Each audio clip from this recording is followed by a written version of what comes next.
Hello, ghouls, and welcome to Brave the Basement. I'm your host, the Ghoul That Rules. I'm your co-host, Black One Jack 2. If you enjoy getting a little scared, ghost stories, haunted houses, a believer in the supernatural, or maybe even a skeptic wanting to look at things from a different perspective, then this is the show for you. Today's episode is sponsored by Ed's Barbershop. Ed's Barbershop is located at 210 Lane Street, North Judson, Indiana. So if you enjoy getting your hair cut from a hometown barber with that old-fashioned feel, then dial 574-896-3344 and schedule your appointment today. Hey, Blackjack, how's it going? I'm doing pretty good. And before we start this episode, I wanted to shout out, because this is the month of October, Breast Cancer Awareness Month. So that's all I have to say. And then I got a shout out as well. So a couple guys that I know, they started a podcast and they asked me for some advice to get going. And I had a talk with them, kind of told them, some things that I wished I would have done when we first launched Brave the Basement. And then one of the things they needed help with was they couldn't figure out what to do for their intro music. And they actually selected one of my original songs called Pandemic. And so the intro of theirs is my original music, which is pretty cool. And they gave a shout out, I think, about in their third episode. So if you want to check these guys out, they're called About Your Average Stupid. And just to kind of tell you, I was listening to an episode earlier, and in one particular episode, the guys' names are Austin and Ross. They had an argument whether or not SpaghettiOs with meatballs is better hot or cold. So it is just about anything stupid, and they just go on these rants, and they're talking, and they're really silly guys. So if you get a chance, check out About Your Average Stupid. That sounds really interesting. I actually might want to check that out tonight for myself. But today, we're here to talk about the paranormal. And so what is today's episode about? And Blackjack, you going to try to use your psychic power? Oh, I already told you. I forgot. I don't remember. You don't? I just told you right before we hit the record button. I don't remember. Okay. So gateways to other dimensions. So... And what kind of gave me the idea for this one is we did the hooded man. And they said that the hooded man is believed to be an what was that called? An interdimensional agent. Yeah. Yeah, so an interdimensional agent. So I was thinking, man, dimensions and gateways and all that stuff. So I come across some stuff, and we got a couple stories from you. And we're going to go ahead and jump straight in to these. So the first one we're going to talk about is called the Skinwalker Ranch. So to kick off this list, we're going to talk about one of the most paranormal places in America. Have you ever noticed? It all says the most paranormal place. Everything is the most paranormal place in America. If I had $1 for every time that we did an episode about the most paranormal place in America, we'd have like $8, right? Yes. Okay, well anyway. To talk about one of the most paranormal places in America, Skinwalker Ranch. This small Utah-based ranch has become infamous for high strangeness, UFO sightings, Bigfoot sightings, and mysterious voices that echo out of nowhere. Skinwalker Ranch regularly has reports of strange gateways to other dimensions, often in the form of circles that open up in the sky to reveal a differently colored sky inside. Once in a while, ranchers report seeing crafts flying in and out of these holes. Strange as that may be, it seems like the gateways that are open up aren't totally limited to the sky. During the initial time ranchers spent there, they ran into a wolf that was almost the size of their car. The wolf seemed intelligent and even let them pet it. Then it attacked the ranchers' cows. They chased after the wolf and shot at it, only to have the wolf vanish before their eyes. The wolf was real. They felt it, and it left visible bite marks on their cow. Later on, ranchers saw a very strange hyena-like animal with a long bushy tail and a large head that attacked animals, only to vanish into thin air shortly after. What's interesting about this is that they later found out the wolf they saw matched the description of a dire wolf, a species that died out 10,000 years ago. The hyena-like creature also matches the description of a Dino Croatia gigantea. Perfect. That's Nailed it. You know what that just reminded me of, Blackjack? What? So there was this skit, and I know I'm getting off topic here, but I have to say it. George W. Bush did this skit with this guy, and the guy was dressed up just like George W. Bush, and they were giving a speech together. And the guy dressed up like George W. Bush was like George W. Bush's mind speaking, and then George W. Bush was playing himself as the actual real I thought person. Obama did that. I don't know if he did or not, but I know Bush did. And they come across this real long line, and the guy who was playing George Bush's mind says the line, and he gets it perfect. And then George Bush goes to say it, messes it all up like I just did, and then his mind goes, nailed it. It's just, Oh my gosh. yeah, so that I just had a George W. Bush moment. So anyway, the Dinocrucuda giganta, an extinct creature that last existed 4.5 million years ago in Asia. So how did some prehistoric animals phase in and out of existence like that? Is it possible that these extinct animals might not really be extinct? It sounds like they may have come from a vortex that temporarily let them walk around the ranch, doesn't it? What do you think of that, Blackjack? So is this multi-dimensional creatures? Are these animals that we thought were extinct? What do you think about it? I personally think that these animals that we thought that were extinct are back, essentially. I think it was a couple of years ago or a couple months, I don't remember. But they found this historic fish, the colinth, I don't remember what it's called. And they thought that it was been extinct for years and for millions of years. And they scientists found the fish, a school of them, all together. So you're thinking that these are just animals that we thought were extinct? That maybe there's only barely a couple numbers in them. Well, let's see what else we got going on in this article here, and see if we can convince you that these multi-dimensional gateways do exist.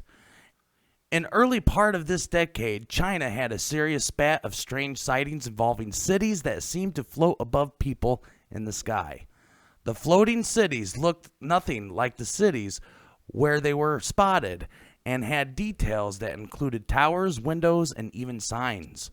The strange phantom cities appeared years apart, often on cloudy days over rivers nearby. Some scientists believe that this may be an extreme version of a mirage known as Fata Morgana. However, there's an issue with this explanation. Fata Morgana is known to just make things look like they are floating above water and is most often a reflection of what's nearby. These cities are not reflections of the cities they were spotted in. So what were these? A lot of people believe that these were openings of gateways to other dimensions that just so happened to be too high up to be accessible. Others believe it may have been a government experiment. Either way, it definitely raises some questions that make you wonder. I really have no idea. Floating cities. You know, I've heard of this somewhere, and I don't remember exactly where, but there was a lot of people who reported seeing these floating cities, and it's not Howl's Moving Castle. Is that the one where? Yeah. Yeah. Okay, so I got her. I'm not an anime guy. It's just what This it put is me the in mind older of. style anime, so I wouldn't really know, but I think it is Howl's Moving Castle. So, are you convinced yet, Blackjack? No. So I've been extremely into. So I used to work a third shift, and I would come home about 3:30 in the morning. And anybody who ever worked really late like that and it was on the road, because I had a long drive after work, knows what Coast to Coast AM is with George Norrie. And I remember listening one morning on my way home. George Norrie had this guest on, and this guest was talking about these gateways to other dimensions, and not even necessarily dimensions, but just portals to almost like a wormhole here on Earth. And he was talking about, an African lion jumping off of a rock and landed in the cities of New York City. I mean, wouldn't that be crazy? It would be. It reminds me of Madagascar, you know what I mean? Kind of, yeah.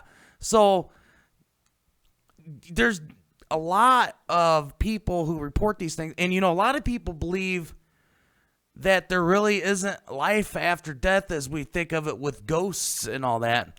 They believe that these are just another dimension that somehow the and I don't even know how to explain it, but whatever separates our world just isn't quite there. It's kind of thin, right? It's a real thin layer.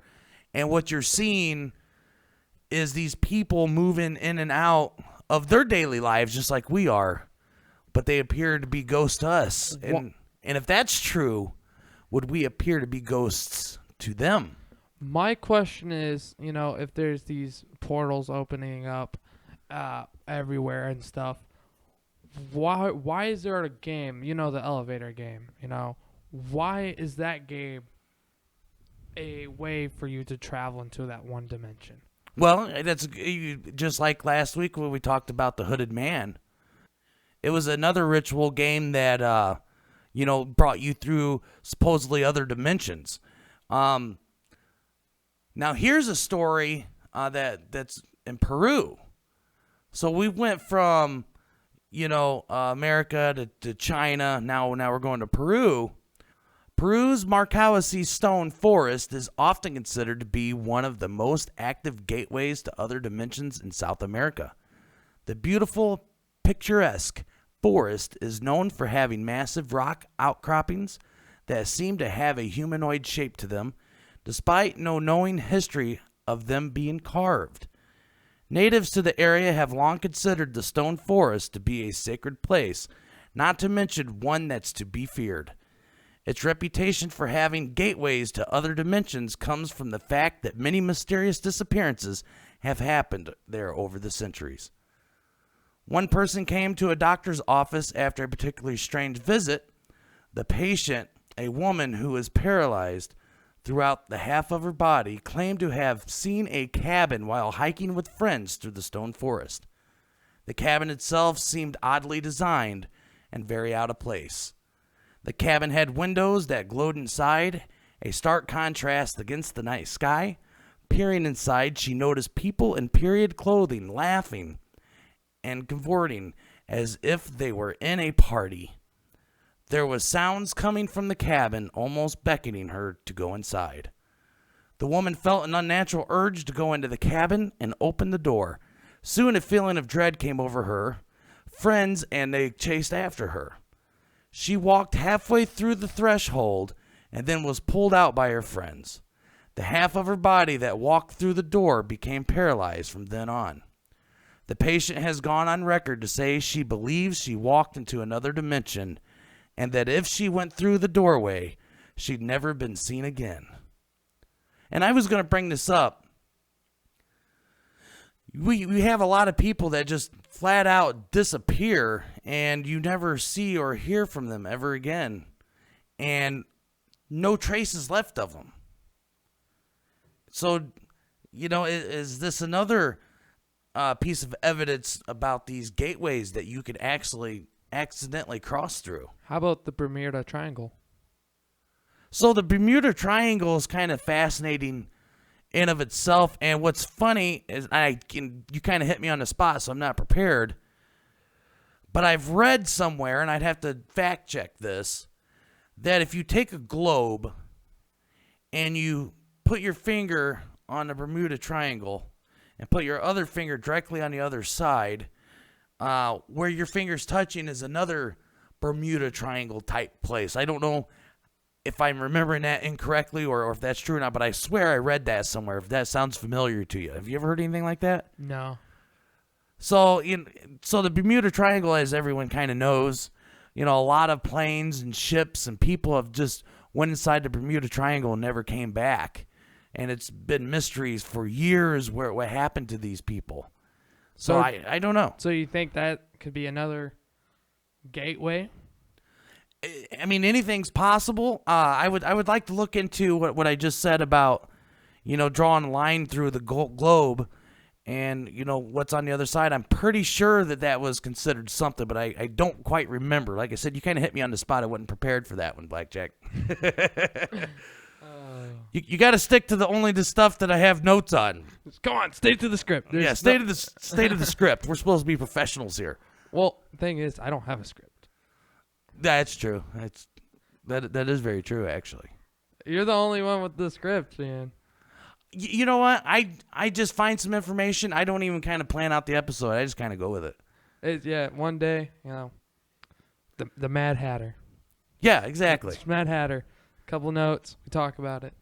That's how we do it. So now, just so I don't look like a silly goose here, after we finish this episode, I'm gonna have to go Google, and I don't even know how to Google that, right? Hey Google. So you know how you put your finger on the globe? Yeah. And you put your other on the finger on the globe. So if you have the Bermuda Triangle, right? Yeah, I'm serious. Like, I think I read it in an article somewhere. It wasn't even like the main point of the article. It was just like They just threw it in there. Yeah, it was just throw it in there. So I don't know. Maybe I'm right. Maybe I'm wrong. Maybe I'm thinking of something completely different. Who knows? I'll look it up. I'll try to find it. I've tried to find weirder stuff. I'll tell you that. Oh my gosh.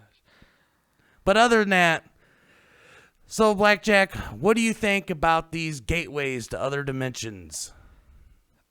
If you think about it, I think they could be real.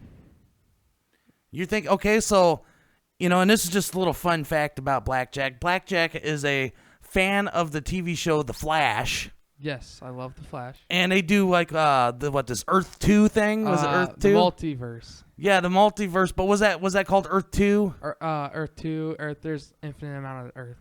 Right, but that was like the first Earth, one that you're introduced to, and then everyone's got a doppelganger, right, and all that. Yes. So what do you think of that kind of theory, Blackjack? You think we all got doppelgangers out there in other dimensions?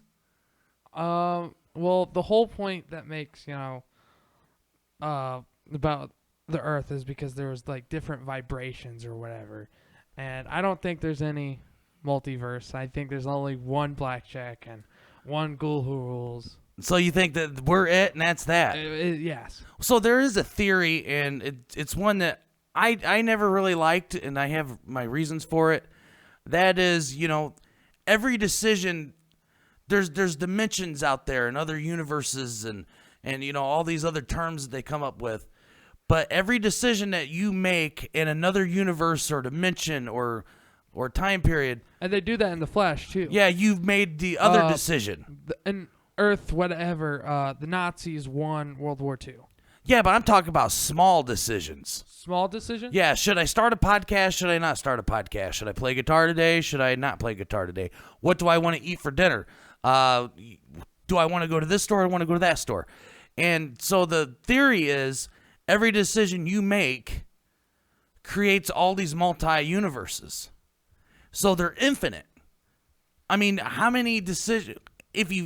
I'm going to use your line. If you think about it, something as small as choosing what guitar I want to play. We're sitting in this room. I got how many? 1, 2, 3, 4, 5, 6, 7, 8. I got 8 guitars just sitting here. Oh, the ukulele and the mandolin and the banjo and that guitar. I mean, we just spawned 10 different universes. And the reason I never liked that theory, because then to say that I'm creating universes just based off of a decision, that would make you a god. That would make me a god. And if I was a god, I wouldn't be making multi-universes where I play this guitar over that one. I would be getting those winning lottery numbers that just went for $700 million that I did not win. Well, I'll just create it. Yeah. Okay. Yeah, I'm just going to make myself the lottery winner. But either way, I do find it fascinating. I don't know how much I believe in it. But it is there are theories out there by serious smart people. Scientists. Thank you. No, not even scientists, but these physicists. That's the word I was trying to come up with, and it just wouldn't come to me, so I said something stupid like smart people. Anyway, there's serious physicists that believe that there is the possibility of these dimensions that we've not been able to prove or disprove their existence. So, I don't know. I don't really believe in it. Like I said, it's a tough sell. And it sounds like, Blackjack, you're not all that sold on it either. Yeah, I mean, I don't really know. Yeah, me either. So, it's just one of them things that they'll probably never solve within my lifetime. And it's up to the viewer. Yeah, it's up to everybody to make their own determination whether or not they believe in multi-dimensions and gateways to those dimensions. Really quick, the shout out. It is October, and we are, we don't like cancer, so please just wear your pink, guys. Because cancer sucks. Yeah, boo cancer. Boo cancer. If you'd like to become a Brave the Basement Ghoul, be sure to share this show on social media. Go to bravethebasement.weebly.com and sign up for our newsletter to get all the latest news and updates when each episode has been posted. If you have a ghost story you would like to share, you could reach us at bravethebasement@gmail.com. Your story can make it on the show and be featured on the website. You can also submit your story on Reddit under the subreddit Brave the Basement or in the YouTube comment section. If you have an eerie ghost photo you would like to share, please email us and include a description, and your photo could be added to our photo gallery. And that brings us to the end. We hope that we brought you just a little fright. And remember, when you're up late at night and you hear something in the other room that just doesn't seem right, it's okay if you need to turn on the light to protect yourself from things that go bump in the night. I'm your host, Ghoul That Rules. I'm your co-host, Black One Jack 2. And I hope you join us again. Till next time.